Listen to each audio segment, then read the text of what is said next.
প্রিয় দর্শক আসসালামু আলাইকুম। কাছে দূরে যে যেখানে বসে আজকের গুরুত্বপূর্ণ ভিডিওটি দেখছেন সবাইকে জানাচ্ছি আন্তরিক মোবারকবাদ ও শুভেচ্ছা। তো ব্যাংক অ্যাকাউন্ট খোলা নিয়ে অনেকেই টেনশানে পড়ে যান যে কীরকম ব্যাংক অ্যাকাউন্ট খুলবো, কোন ব্যাংকে অ্যাকাউন্ট খুলবো এবং পার্সোনাল অ্যাকাউন্ট খুলবো না যৌথ অ্যাকাউন্ট খুলবো বা কী অ্যাকাউন্ট খুলে ভালো হবে, এই সবগুলো প্রশ্নের আজকে সমাধান দিয়ে দেবো। তো চলুন শুরু করা যাক। একটু ধৈর্য ধরে ভিডিওটি দেখবেন শুরু থেকে শেষ পর্যন্ত, তাহলে অন্তত ব্যাংক অ্যাকাউন্ট খোলা নিয়ে আপনার আর মনে কোনো সন্দেহ থাকবে না, এটা গ্যারেন্টি। তো চলুন শুরু করা যাক। তো দেখতে পাচ্ছেন ব্যাংক অ্যাকাউন্ট খোলার নিয়ম। তো তার আগে এটা একটা ভূমিকা আলোচনা করছি যে আসলে কীরকম ব্যাংক অ্যাকাউন্ট খোলা আপনার জন্য সঠিক হবে। তো দেখতে পাচ্ছেন প্রথমে আপনার ঠিক করা দরকার কোন ব্যাংকে আপনি অ্যাকাউন্ট খুলবেন। সরকারি বা বেসরকারি যে কোনো ব্যাংকে আপনি সহজে অ্যাকাউন্ট খুলে ফেলতে পারেন যদি আপনার ব্যাংক অ্যাকাউন্ট খোলার নিয়মগুলো সঠিকভাবে জানা থাকে।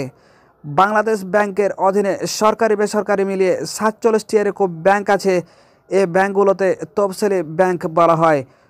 বলে রাখা ভালো, গ্রামীণ ব্যাংক, কর্মসংস্থান ব্যাংক, কোঅপারেটিভ ব্যাংক ইত্যাদি নামের প্রতিষ্ঠানগুলো কিন্তু মোটেও তফসিলি ব্যাংক নয়, অর্থাৎ এসব ব্যাংকে আপনি অ্যাকাউন্ট খুলতে পারবেন না।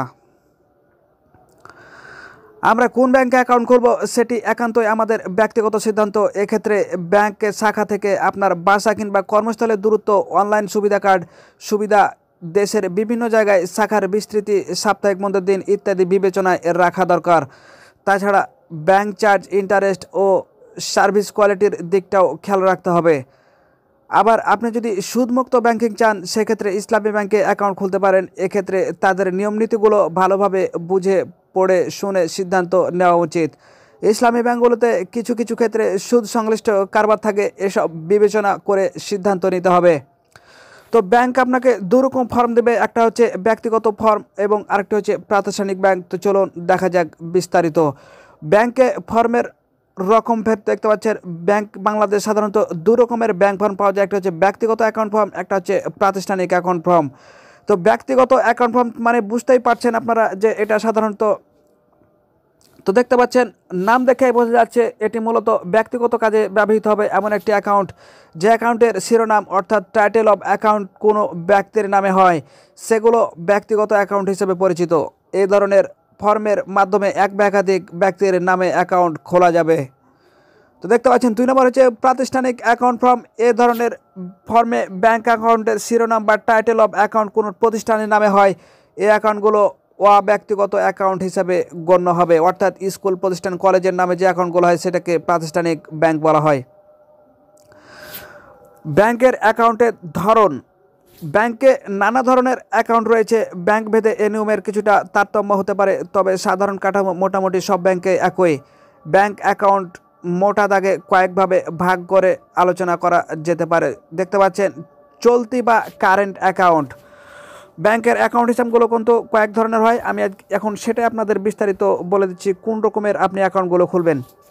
তো দেখতে পাচ্ছেন প্রতিষ্ঠান, ব্যবসা প্রতিষ্ঠানগুলোর জন্য কারেন্ট অ্যাকাউন্ট সবচেয়ে বেশি উপযোগী। কারেন্ট অ্যাকাউন্ট থেকে দিনে যতবার খুশি ততবার টাকা পয়সা লেনদেন করা যায়, যে কোনো সময় টাকা তোলা যায় এবং জমা রাখা যায়। এক্ষেত্রে কোনো সুদ প্রদান করা হয় না, অর্থাৎ আপনাকে কোনো কিন্তু সুদ দেবে না, বরং বছর শেষে কিছু পরিমাণ টাকা সার্ভিস চার্জ হিসাবে কেটে নেবে। সুদ তো তারা দিবেই না, বরং আপনার কাছ থেকে কিন্তু কিছু টাকা তারা কেটে নেবে। কারেন্ট অ্যাকাউন্ট মূলত ব্যবসায়ীদের সুবিধার্থে, সাধারণ চাকরিজীবী বা ছাত্রদের জন্য এটি নয়। তবে কেউ যদি সুদমুক্ত ব্যাংকিং সুবিধা পেতে চান সেক্ষেত্রে খানিকটা চেষ্টা তদবির করে ব্যক্তিগত অ্যাকাউন্টও কারেন্ট অ্যাকাউন্ট হিসাবে খোলা যেতে পারে, যদিও ব্যাংকগুলো সাধারণত এ ব্যাপারে তেমন একটা আগ্রহী থাকে না। সঞ্চয় হিসাব বা সেভিংস অ্যাকাউন্ট। তো দেখতে পাচ্ছেন যে কেউ এ ধরনের অ্যাকাউন্ট খুলতে পারে। সপ্তাহে একবার বা দুইবার টাকা তোলা যায় এবং জমা রাখা যায়। জমাকৃত টাকার উপর 4% থেকে 6% হারে সুদ প্রদান করা হয়।